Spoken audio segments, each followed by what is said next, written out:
একটা 16 বছরের ছেলে তার মাকে জিজ্ঞাসা করতেছিল যে মা, আমার যখন 18 বছর হইব তখন তুমি আমারে কি গিফট দিবা। তখন তার মা মিষ্টি কণ্ঠে বলতেছিল, বাবা, তোমার যখন 18 বছর বয়স হইব তখন তুমি চাই আলমারি খুইলো, ওইখানে তোমার গিফট রাখা থাকবো। কিছুদিন যাইতে না যাইতে এই ছেলেটা অসুস্থ হয়ে পড়লো। তখন তার মা তারা নিয়ে ডাক্তারের কাছে গেল। তারপরে ডাক্তারে অনেক পরীক্ষা নিরীক্ষা করার পরে জানতে পারলো যে ছেলেটার 2টা কিডনি ড্যামেজ হয়ে গেছে। এই কথা শুনে তো মা পুরোপুরি ভেঙা পড়ছে, অনেক কান্না করতেছিল।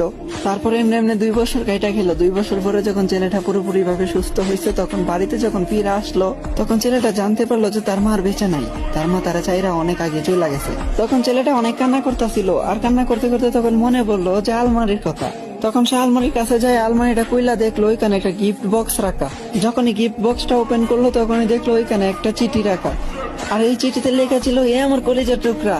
আরে ওই আমার কলিজার টুকরা, তুমি যখন অসুস্থ হয়েছিলা তখন আমি তোমার ডাক্তারের কাছে নিয়ে গেছিলাম। তখন ডাক্তারে বলতেছিল যে তোমার নাকি 2টা কিডনি ড্যামেজ হয়ে গেছিল, তুমি নাকি আর বেশি দিন দুনিয়ার আলো দেখতে পারবা না। তখন আমি এই সিদ্ধান্তটা নিছি যে আমার 2টা কিডনি আমি তোমার দিয়ে দিমু। হাই, এখন কি ভাবা যায়, মা তো মাই হয়, তাই না?